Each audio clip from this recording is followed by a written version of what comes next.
कहा गया है कि परमात्मा की भक्ति को छोड़कर और कोई भी काम ऐसा नहीं जो हमारे काम आएगा। लेकिन सवाल ये पैदा होता है कि आज गुरु पूर्णिमा के दिन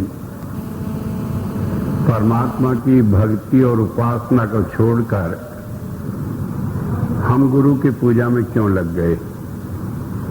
कभी कभी तो ऐसा लगता है कि आए थे हरि भजन को ओटन लगे कपास, कि करनी थी परमात्मा की भक्ति और पड़ गए किसी गुरु के, संत के, महात्मा के या किसी दूसरे के चक्कर में।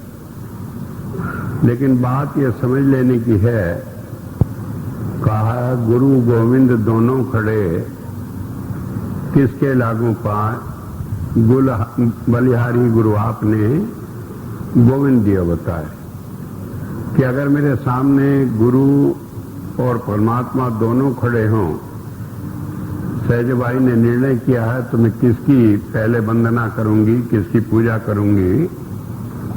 कहने लगे मैं तो गुरु की करूंगी। क्यों?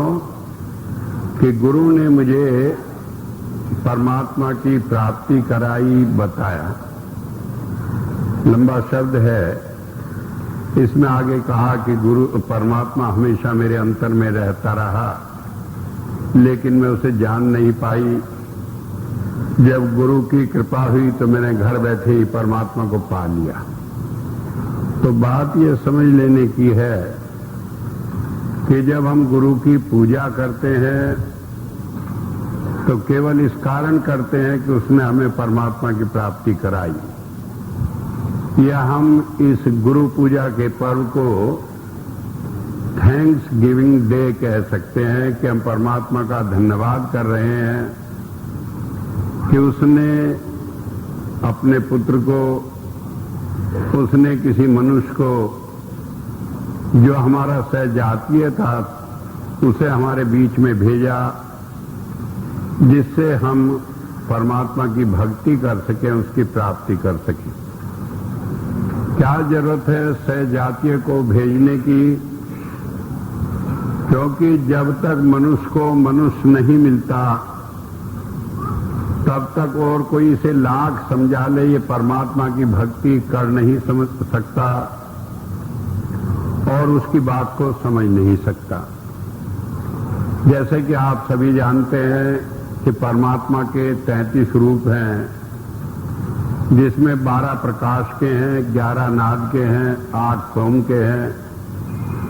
इस तरह से ये 31 रूप अशरीरी हैं, जिसमें शरीर नहीं होता, अदृश्य हैं, जिसमें भौतिक चीज कुछ नहीं होती है, वो भी परमात्मा के रूप ही।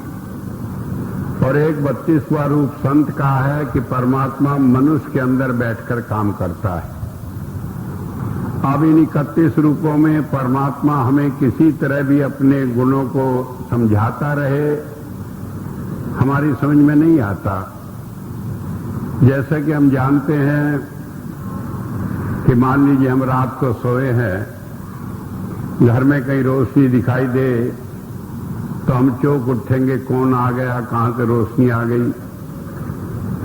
और अगर वो रोशनी रंग बदले तो उसमें से कोई आवाज होने लगे तो हम पागल हो घबराकर घर से बाहर भाग जाएंगे। ठीक इसी तरह हालत है कि अगर कोई रोशनी आने लगे, कोई आवाज आने लगे कान में। मैंने पहले भी सत्संग में कई बार चर्चा की है। मैं न्यूयॉर्क में था, मैंने बताया परमात्मा का रूप आवाज का है। तो वहां पर एक आदमी कहने लगा कि आवाज तो आदमी को पागल बना देती है। अनेक आदमियों को यहां अमेरिका में आवाज आती है, वो जाकर अस्पतालों में इलाज करा रहे हैं, मेंटल हॉस्पिटल में। तो ये इलाज कराने की, बीमारी की बात है, ये परमात्मा की कहां से बात है। जब उसने ये बात कही तो मैंने कहा, भाई बात सीधी सी, अगर आपको आवाज आ रही हो और आप पागल हो गए हो तो आपकी आवाज बंद कर दी जाए। और नहीं आ रही हो तो एक बार उसका अनुभव करा दें, देख लें, आनंद आता है कि पागल होते हैं। तो कहने का मतलब है जब तक संत नहीं मिलता तब तक उन परमात्मा के 31 रूपों को हम समझ नहीं सकते। समझेंगे कब? जब संत मिलेगा। जब संत मिलता है वो हमें इन रूपों को समझाता है। तो परमात्मा की समझ ही हमें जब आती है जब संत मिलता है, वरना तो अपने घर में रहते हुए परमात्मा को हम सारे जीवन भर देख नहीं पाते, भटकते रहते हैं, अनेक उपाय करते हैं, अनेक कष्ट उठाते, लेकिन अपने अंदर रहते हुए परमात्मा को देख नहीं पाते। जब संत मिलता है तो सारे झंझट छुड़ाकर हमारे अंदर ही परमात्मा की प्राप्ति करा देता है, और प्राप्ति करा देने के साथ साथ हमारा विश्वास बना देता है। प्राप्ति करनी एक चीज है, विश्वास बनना एक चीज है। क्योंकि कई बार मनुष्य बुद्धि के आधार पर तसल्ली नहीं कर पाता, सोचता रहता है, कई बार तर्क से, बुद्धि से मान लिया, उसके बाद में फिर दोबारा वही सवाल पैदा हो जाता है। एक तसल्ली होना, संतुष्टि होना एक अलग चीज है, जो हमारे पूर्ण ज्ञान के जितने भी साधन हैं सबको तृप्त कर देती है। आंख नहीं मानती, आंख को विश्वास दिला देती है, कान नहीं मानते, कान को विश्वास दिला देती है, शरीर स्पर्श की क्रिया नहीं मानती, उसे विश्वास दिला देती है, और अगर ये मन नहीं मानता तो मन को बांधकर खड़ा कर देती है, इसे विश्वास दिला देती है। तो जब संत मिलता है तभी वास्तव में हमें परमात्मा की प्राप्ति और उसकी प्राप्ति की संतुष्टि प्राप्त कराता है। ये एक बात हुई। लेकिन इसके अलावा भी संत का एक काम है जो वो करने के लिए आया है। वो काम क्या है कि हम इस जीवन में दुखों से छुटकारा पाना चाहते हैं, मोक्ष पाना चाहते हैं, और संत हमें इस लक्ष्य को प्राप्त कराता है। परमात्मा के दो कार्य हैं। वैसे तो परमात्मा के जितने भी कार्य हैं सब में विरोध मालूम पड़ता है। कहीं परमात्मा को कहा वो न्यायकारी है, और इतना तक कह दिया कि अगर आपके हाथ में कोई पाप किया है तो इस हाथ को काट कर फेंक दो, नहीं तो इस हाथ के कारण नरकों में जाना पड़ेगा। और कहीं कहा वो दयालु है, हम लाख पापी हों, जन्म जन्मांतर के पाप हमारे ऊपर चढ़े पड़े हों, वाल्मीकि समान हों जो डाकू ही नहीं बल्कि हत्यारा भी था, लोगों को मार भी दिया करता था, और क्षण मात्र में उसे संत बना दिया। तो इन सारी बातों में बड़ा विरोध मालूम पड़ता है। लेकिन विरोध होते हुए भी एक सत्य है। परमात्मा के दो गुण हैं, एक वो न्यायकारी है, और न्यायकारी का मतलब है कि जैसा हम करते हैं वैसा ही फल हमें मिलता है। बाइबल में इस बात को समझाने के लिए कहा है, eye for eye, nail for nail, कि अगर आप किसी की आंख फोड़ दोगे तो वो जब तक आपकी आंख नहीं फोड़ेगा ये कर्म समाप्त नहीं होगा। इस जन्म में वो नहीं फोड़ेगा तो अगले में मौका नहीं मिला तो अगले में, और अगर नहीं मिला तो 100, 50, 200, 1000, 2000 जन्म बाद भी जब तक ये कर्म इसी रूप में संपन्न नहीं होगा, उसने हमारी आंख नहीं फोड़ी, तो ये कर्म समाप्त नहीं होगा। और बाइबल में कहा है जब तक एक भी कर्म बाकी रहेगा तब तक छुटकारा नहीं होगा। इसी बात को हमारे हिंदू धर्म में कहा कि जो कर्म हमने किया उसका फल भोगना पड़ेगा, उससे छुटकारा नहीं। तो परमात्मा का नियम एक हो गया, और इस नियम को पालन कराने के लिए परमात्मा ने मन को हमारे साथ लगा दिया। मन जो है वो भी परमात्मा का एक रूप है और संत उसे कहते हैं कि ये काल का अवतार है। काल कहते हैं नेगेटिव पावर को, कि आपने जैसा कर्म किया उसके अनुसार आपको फल दिलाना, ये परमात्मा का जो कार्य है ये मन करता है। और मन क्या करता है, जो भी हमने कर्म किए उन्हें सबको सुरक्षित रखता है, माइक्रो और में रिकॉर्ड करके रखता है। मन इस शरीर में रहता है, जब हम शरीर छोड़ते हैं तो मन ये सारी रिकॉर्डिंग्स आत्मा के ऊपर भेज देता है। तो इस तरह से जब दूसरा जन्म हम लेते हैं, मन फिर वहां से सारे कर्मों को लेकर उनके अनुसार उनका फल दिलाता है और इसमें कोई त्रुटि नहीं होती। तो परमात्मा का एक अवतार है काल का, जिसे हमने मन कहा है। मन को हम परमात्मा भी कह सकते हैं, मन को हम परमात्मा का दूत भी कह सकते हैं, मन को हम परमात्मा का ऐसा नौकर भी कह सकते हैं जो परमात्मा का काम करने के लिए आया है।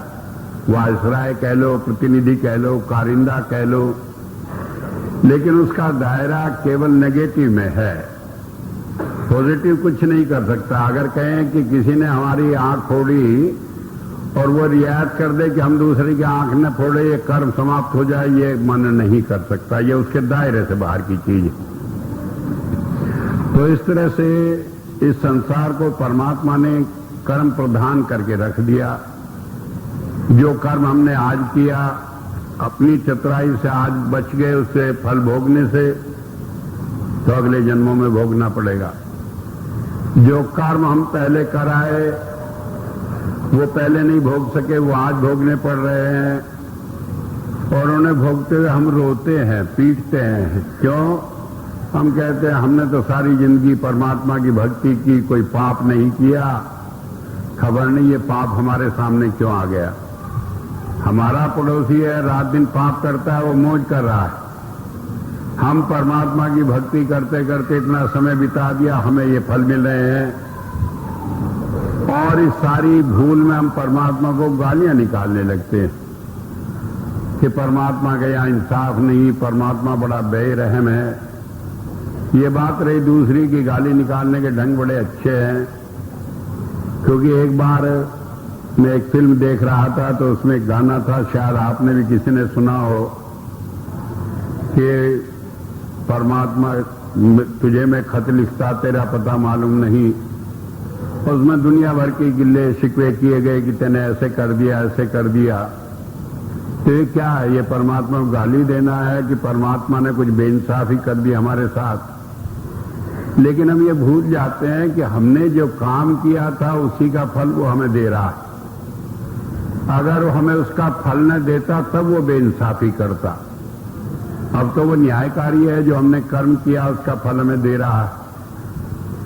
अब इस फल और कर्म फल की प्रतिक्रिया में हम इतना उलझ जाते हैं कि इससे बच नहीं पाते। आज 2 अरब साल बने हुए ये दुनिया हो गई, हजारों लाखों बार हम मनुष्य बने, हजारों लाखों बार अनेक योनियों में आए और आज भी इस दुनिया में मौजूद हैं। तो इसका मतलब यह है ये कर्म फल का जो चक्कर था ये हमसे अभी छूटा नहीं। नेगेटिव बैलेंस अभी भी हमारे कर्म में बना है और उसका भुगतान हमें करना शेष है, नहीं तो हम भी छुटकारा पा लेते, मोक्ष मिल जाती। कई आदमी इसे समझने की कोशिश करते हैं, कई आदमी नहीं करते। एक बार एक कोई शिष्य था गुरु का, गुरु से कहने लगा कि क्या गुरु की कृपा के बिना छुटकारा नहीं है? तो गुरु जी कहने लगे नहीं। कहने लगे कुछ भी कर लें कि चाहे कुछ भी कर लो। और वो थोड़ा और अपना कहने लगे चाहे कुछ भी कर लें। अब गुरु जी ने कहा इसकी कुछ भी तो खत्म नहीं होगी। कहने लगे भाई ट्राई करके देख लो, लेकिन हमारी समझ में तो छुटकारा है नहीं। कहने लगे अच्छा गुरुजी मैं तो भजन करूंगा। जंगल में चला गया और कहने लगा 1 घंटा नहीं, 2 घंटा नहीं, 24 घंटे ही भजन करूंगा। अब जंगल में बैठकर भजन करने लगा। अब पेट को तो भूख लगती है, टाइम हुआ भूख लगी।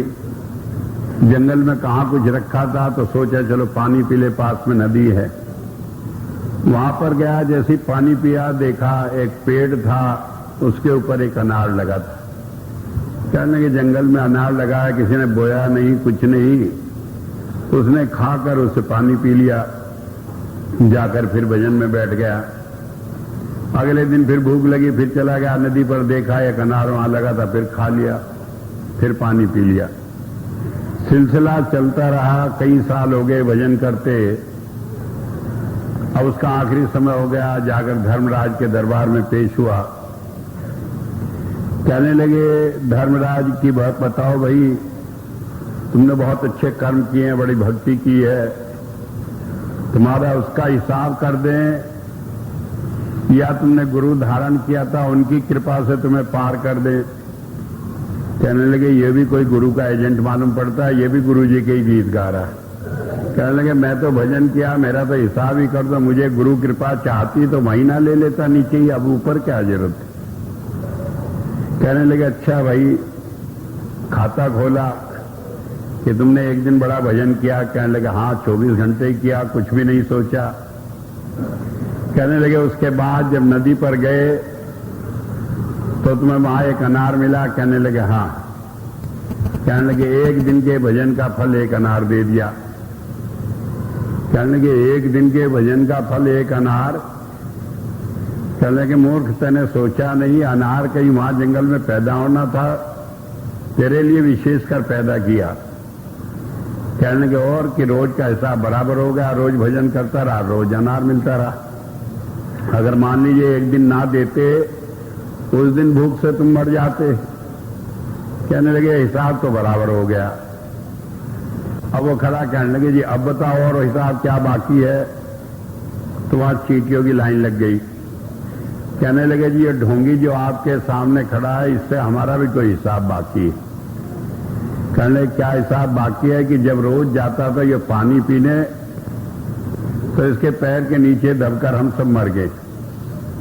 अब हमारा हिसाब करवा दो, ये चींटा बने हम मनुष्य बने तो ये मरे तो हिसाब बराबर हो। गिना तो कहने लगे तो लाखों है। कहने लगे लाखों जन्म तुम्हें चींटे के लेने पड़ेंगे और इन्हें मनुष्य के लेने पड़ेंगे। अब एक मनुष्य का जन्म लेगा तो वो मरेगा, तब दूसरा लेगा तो मरेगा। कहने लगे ये तो करोड़ों साल का हिसाब हो गया। कहने लगे मेरी तौबा, मेरा हिसाब यही हो गया, मैं तो गुरु कृपा से चाहता हूं पार हो जाए। तुम्हें बता रहा था कि नेगेटिव के चक्कर में ये सारे कर्म आते हैं जो हम करते हैं और इन कर्म का प्रेरक होता है हमारा मन। तो जिस काम को हम मन के आधार पर करते हैं, बुद्धि के आधार पर करते हैं, जहां तक हमारी दृष्टि जाती है वहां तक मन हमारा गुरु होता है। और जो हम काम करते हैं वो काल के दायरे में करते हैं और इनसे छुटकारा होता नहीं।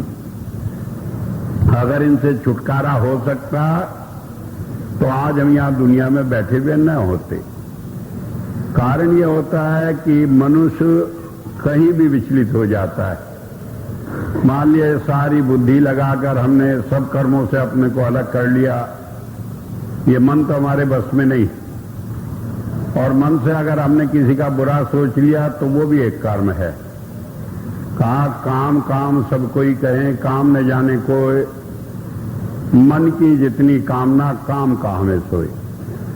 मन में अगर एक बार विचार कर लिया कि इसका बुरा हो जाए तो वो भी बुरा करने के बराबर है, उसका फल भी वही मिलना है। तो मन को क्या करेंगे, ये तो बस में है नहीं। इसे तो हमने गुरु बना लिया, इसके तो आज्ञाकारी बन गए, इसके तो कहे में चलने लगे। तो ऐसी हालत में दुनिया में किसी तरह भी छुटकारा नहीं। दूसरा रास्ता होता है संतों का। परमात्मा ने जब देखा कि जीव परेशान है और छुटकारे का कोई रास्ता नहीं तो संत को इस संसार में भेजा और उसे कहा कि वो परमात्मा का काम करे। बताया बाइबल में इमोस 3:7 में Lord God does nothing except he reveals his secret counsel to his servants the prophet, कि परमात्मा कुछ करता ही नहीं, वो तो बैठा है अपना आराम से और वो क्या करता है कि अपने भेद को, अपने ज्ञान को संतों में भेज देता है और संत से कहता है तुम ही काम करते रहो। हमारे यहां भी कहा है कि भगवान विष्णु तो क्षीर सागर में आराम कर रहे हैं, लक्ष्मी जी पैर दबा रही हैं, मौज कर रही हैं, उन्हें कुछ दुनिया से लेना देना नहीं, और संतों को कह दिया कि तुम काम करो। बाइबल में संत को कहा कि वो नौकर है परमात्मा का, हम कहते हैं कारिंदा है, या दूसरे रूप में हम कहने लगे वो परमात्मा का अवतार है, परमात्मा उसी रूप में बैठकर उसके अंदर काम करता है। तो एक बात समझ लेने की है, मन भी परमात्मा का ही रूप है और संत भी परमात्मा का ही रूप है, लेकिन इनकी ज्यूरिडिक्शन अलग अलग है। मन जो है वो कर्म के क्षेत्र में काम करता है, कर्म का फल देता है, उसके बाहर उसकी कोई ताकत नहीं। संत परमात्मा की इच्छा में रहता है, परमात्मा के आदेश से काम करता है, उसका अपना कुछ नहीं चलता। कहने को तो वो सब कुछ करता है, लेकिन करता है परमात्मा की इच्छा से। जैसे आपने देखा होगा कठपुतली होती है, वो नाचती है, सारे काम करती है, लेकिन जब ऊपर से कोई तार हिलाता है तभी सारे काम करती है। तो संत सारे काम करता है, और संतों ने कभी कभी इसे खोलकर भी बयान कर दिया, पीछे पीछे हर फिरे कहत कबीर कबीर, कि परमात्मा तो पीछे पीछे फिरता है कि कबीर साहब बताओ क्या काम है जो मैं कर दूं तुम्हारे लिए। एक किस्म से ऐसा कह दिया कि वो पीछे नौकर की तरह फिरता है कि कुछ काम बताओ मैं करूं। वेद में भी आया है कि परमात्मा जो है वो संत का कारिंदा है, नौकर है, क्योंकि उसने सारे काम उसे सौंप रखे हैं। तो सारे काम जो संत करता है वो परमात्मा के ही करता है, और परमात्मा की जिम्मेदारी है, इसलिए उसे देखना है कि सारे काम ठीक हों। तो इस तरह से वो भी परमात्मा का काम करने के लिए आया है, लेकिन इसका दायरा जो होता है ये दयाल का होता है कि जीव जो दुखी है उन्हें निकालने का काम करेगा, लेकिन वो परमात्मा के नियम का वो भी उल्लंघन नहीं करता। जो कर्म फल है वो भी भोगने पड़ते हैं, उससे छुटकारा नहीं। लेकिन तरीका क्या है कि जैसे मान लीजिए हमें कर्म फल भोगना, हमारा एक्सीडेंट होना, तो एक्सीडेंट में कर्म फल क्या है कि कहीं एक्सीडेंट हमारा हो, खून निकले, कष्ट हो, तकलीफ हो, ये उसमें कर्म फल है। अब इसी काम को वो क्या करता है, स्वप्न में करा दे, एक्सीडेंट भी हमारा हो जाता है, खून भी निकलता है, बिस्तरा मालूम पड़ता है सारा ही खून से भर गया, कष्ट भी होता है, चिल्लाते भी हैं। अगर कहीं ऐसा मालूम पड़े कि मरने हालत है तो देखते हैं सारे रिश्तेदार स्वप्न में बैठकर रोआ पीटी भी शुरू कर देते हैं। तो काम तो सारे हो गए, लेकिन जब स्वप्न से बाहर निकले तो बिल्कुल ठीक है, तो वो क्षण मात्र में ही वो सारा कर्म भुगता दिया। तो जब संत दया करता है तो ये नहीं कि उस कर्म के नियम को बदल देता है, लेकिन कर्म के फल को एक दूसरे ढंग से हमें प्राप्त करा देता है। फिर दूसरे बहुत सारे कर्म होता है जो नाद के द्वारा भस्म कर देता है।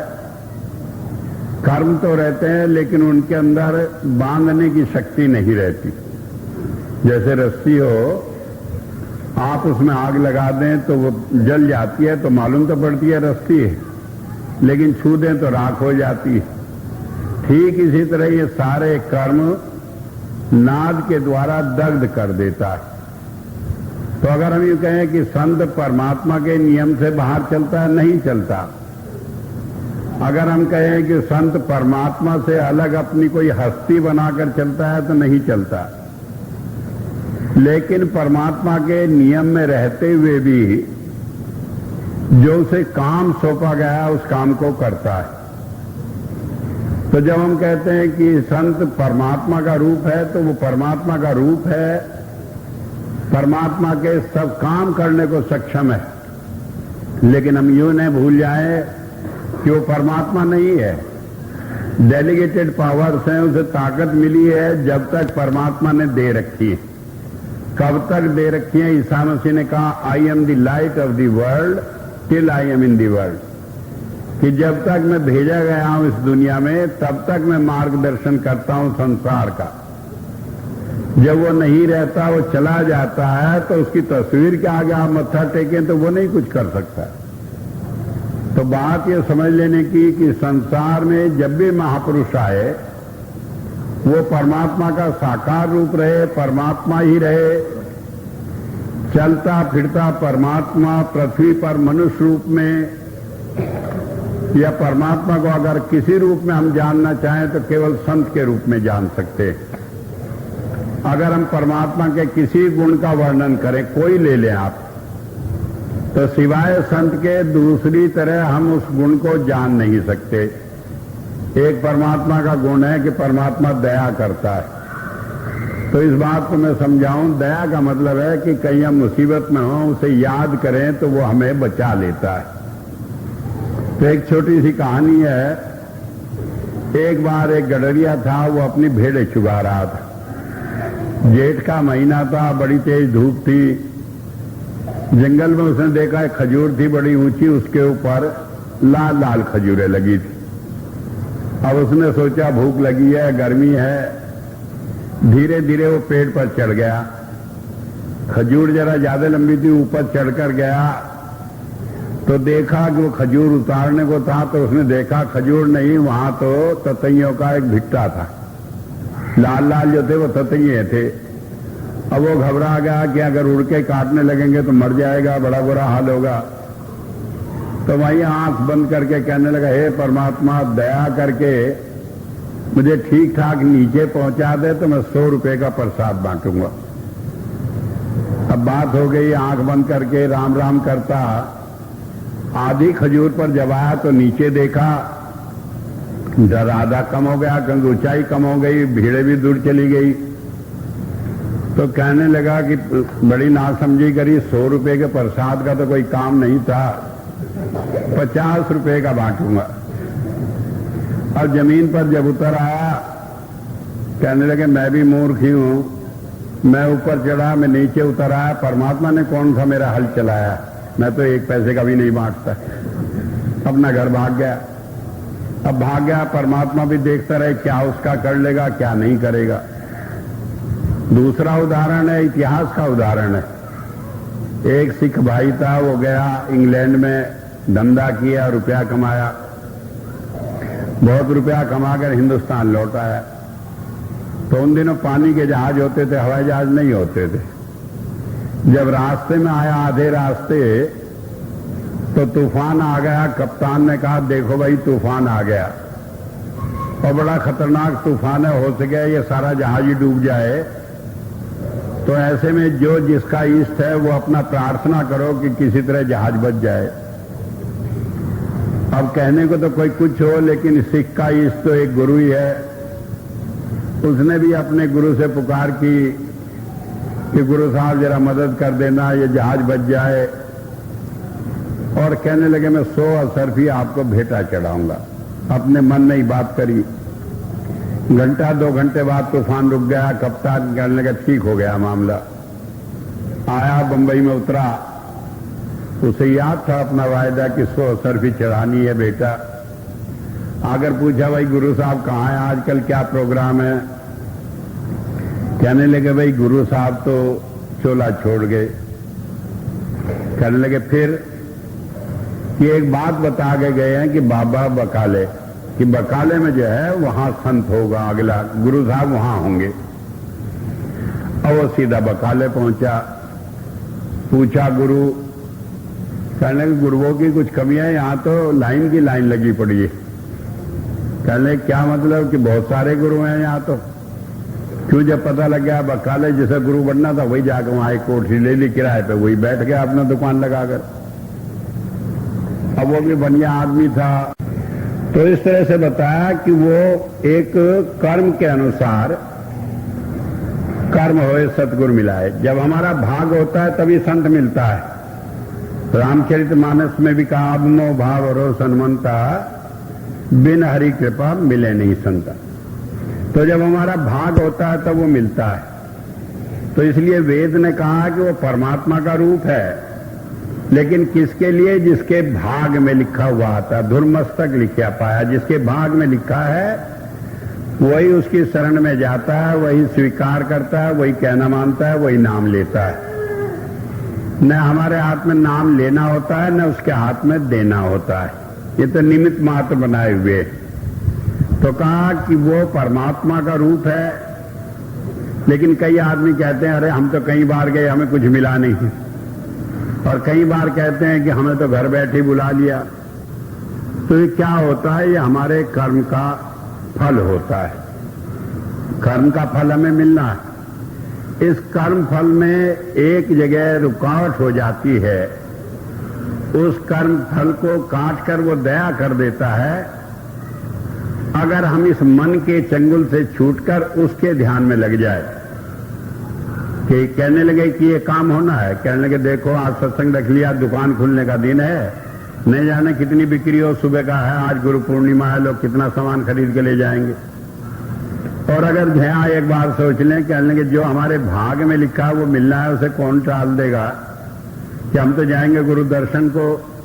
तो यहां कर्म के ऊपर पैर रखा जाता है, दब जाता है कर्म, और गुरु कृपा प्रधान हो जाती है। तो अगर हम इस कर्म के फल से छूटना चाहते हैं तो हमें इस मन के ऊपर अपना पांव रखना पड़ेगा। और जब हम ये पांव रख लेते हैं तो फिर हमें वो परमात्मा का रूप अपने आप मालूम पड़ने लगता है। जब हम केवल उसका इम्तिहान लेने जाते हैं, लोग कसौटी लेकर जाते हैं, कहने लगे हमारा ये काम हो जाए तो ये होगा। मैं मानता हूं कि भाई हमारी बुद्धि ऐसी है, लेकिन हालत ये होता है एक बार एक काम हो जाए फिर सिलसिला शुरू हो जाता है, फिर वो खत्म नहीं होता कभी। अगर एक बार ये हो जाए, चलो भाई हमने एक बार टेस्ट कर लिया कि गुरु है, संत है, कृपा हो गई, आगे भूल जाए तो फिर काम हो जाता है। लेकिन अब हम नहीं सोचते तो फिर हम उसी चक्कर में पड़े रहते हैं, मन को ही आगे करके रखते हैं। तो वेद में इस बात को बड़ा समझाकर कहा है कि वो हमारा व्यक्तिगत मामला है, वो हमारे लिए है तो परमात्मा का रूप। हम दूसरों के दृष्टिकोण से नहीं देखें, अपने अनुभव से देखें, उससे लाभ उठाएं। और ये मन जहां जहां रुकावट खड़ा करता है तो इसे दबा कर रखें। जब इतना सब काम करते तो क्या होता है? नाव याति परिसय स्वस्थ है। परिसय का मतलब परि माने सम्यक रूप से, सह माने मौजूद, हमारे सामने जो वो है कि जो देहधारी संत हमारे सामने मौजूद है, वो क्या करता है? नाव याति, कि वो हमारे लिए नाव लगा देता है। इस भवसागर को पार करने के लिए नाव लगा देता है। वो नाव क्या है? वो नाम की नाव है। इस सारी दुनिया के झंझटों से पार करने के लिए वो हमें नाम दे देता है। अब नाम क्या है और नाव क्या है?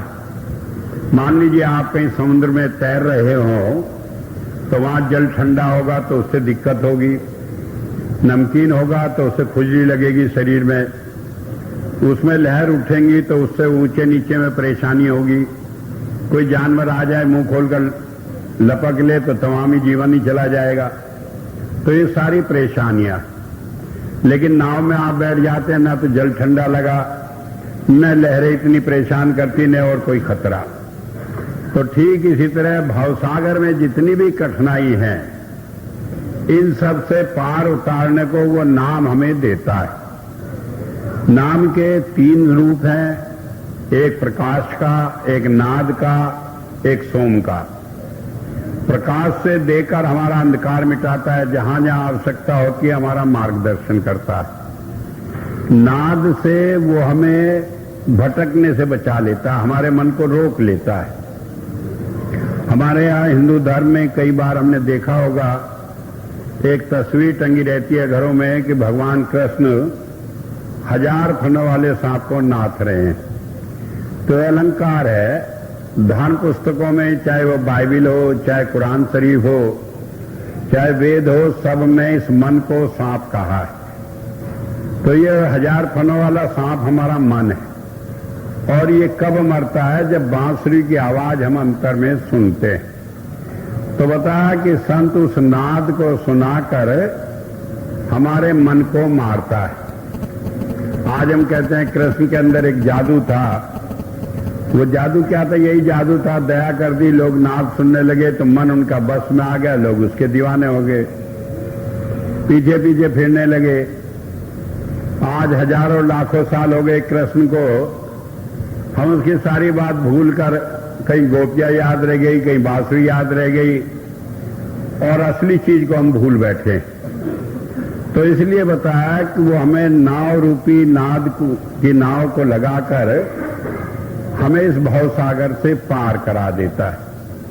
अब उसमें थोड़े झटके तो लगते हैं, ये नहीं होता कि कुछ नहीं होता, क्योंकि नाव में भी आप बैठेंगे, जब लहरें ऊपर नीचे होंगी, कई दफे पटके देंगी, कई दफे उल्टी हो जाती है, जब पानी के जहाज में चलते हैं उन्हें भी, लेकिन जो कष्ट होना था उससे वो बहुत कम होता है। और कम होता है, इस बात की क्या पहचान है? वेद कहता है स्वस्थ है, कि वो आखिर में हमारा कल्याण करता है। उन सारी चीजों के बाद में हमारा कल्याण का रास्ता प्रशस्त कर देता है, हमें भलाई के रास्ते पर ले जाता है। अब भलाई क्या है, ये बात सोचने की है। भलाई इसी बात में है कि हम परमात्मा के साथ हमारा प्यार जुड़े, दुनिया में हम फंसे न रहे। अब कहें ये तो बड़ा आसान काम है, घर बार छोड़कर चले, महात्मा जी बन जाए, सिर घुटा ले, बन गए, छोड़ दिया सारी दुनिया। तो ये ऐसे नहीं छूटती, क्योंकि ये दुनिया हमारे शरीर से नहीं, हमारे मन से बंधी है। जब हमारा मन इसमें जाने लगता है तो रात दिन इसी का ख्याल आता है। जब मन इससे हट जाता है तो हम दुनिया में रहे तो दुनिया में फंसे हुए नहीं होते। तो ये हमारे मन को बस में करता है, तभी ये दुनिया हमसे छूटती है। और जब बस में नहीं होता मन, तो हालत ये हो जाती है कि महात्मा बन गए, सब कुछ छोड़ दिया, घर परिवार, फिर जाकर रोज किस्से होते हैं, कितने महात्मा कितनी लड़कियों को लेकर भाग गए, कहीं किसी का धन छीन लिया, कहीं किसी की हत्या कर दी, कहीं जो दुनियादारी में बुरे से बुरे पाप होते हैं वो यही महात्मा ही करते। क्योंकि जब तक मन जाए या मरा नहीं, तब तक कोई महात्मा नहीं हुआ। शरीर में कपड़ा रंगा लेने से, सिर घुटा लेने से कोई महात्मा नहीं हो जाता। और अगर आपने मन को बस में कर लिया तो चाहे आप किसी रूप में रह रहे हैं तो आप महात्मा से कम नहीं। तो इसलिए बताया कि जब संत मिलता है वो हमें वो नाव लगाकर हमें इस संसार से, भवसागर से पार करा देता है, हमारे कल्याण का रास्ता खोल देता है। आगे बताया है अपने सो सुचत अज्ञम। आप कहते हैं सर्वव्यापक, और वो संत को कहा है, संत को कहा है वो सर्वव्यापक है, वो हमारे मन की सारी बात जानता है। और ये मन की बात जाना इसलिए नहीं, अभी एक ने बताया था कि संत जादूगर होते हैं जादूगर, वो भी हमारे हम पेशा ही थे, लेकिन वो इस जादूगरी को अपने काम के लिए कि परमात्मा की भक्ति में लोगों को लगाएं, उसमें लगाते हैं। इसमें कोई दो राय नहीं, संत सारी बात जानते हैं जो हमारे मन में होता है, लेकिन केवल उसी बात का उपयोग करते हैं जो परमात्मा की भक्ति में सहायक हों।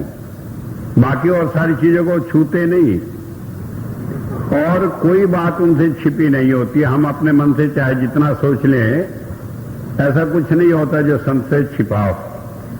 कई बार हम अपने मन से, बुद्धि से, चतुराई से कोशिश करते हैं उन्हें धोखा देने की, लेकिन बाद में हम ही धोखा खाकर रह जाते हैं। तो हुआ ये, जब बताया कि वो सर्वव्यापक है तो उसका उपयोग क्या करता है? वो जानता है हमारे मन की क्या हालत है, वो जानता है कहाँ हमें कोई सहायता पहुंचाकर हमारी मदद करके वो परमात्मा की भक्ति में लगा देगा। कहाँ वो जानता है कि ये चीज मिल जाने से हम लालची बन जाएंगे और उल्टे रास्ते पर चलेंगे। तो जैसा ठीक समझता है वैसा वो करता हुआ हमारे को पापों से छुड़ा लेता है। ये पाप से छुड़ाना क्या है? पाप की एक ही परिभाषा है कि जो चीज हमें परमात्मा से दूर कर दे वो पाप। जो चीज हमारे अंदर परमात्मा का प्यार पैदा कर दे, उसकी याद आए, मन करे हम परमात्मा की भक्ति में रहे, वो पुण्य है। तो वो हमारे अंदर क्या पैदा करता है कि सारी चीजों की जो इच्छाएं भरी पड़ी हैं, इन्हें निकाल कर एक परमात्मा की इच्छा पैदा करता है। हम तो मतलबी आदमी है, सोचते हैं हमारा एक काम बन जाए, तो ढंग निकालता है कि भाई परमात्मा की याद करो, उससे ये काम भी बन जाएगा। ये काम तो बन जाएगा लेकिन परमात्मा के निमित्त बनेगा।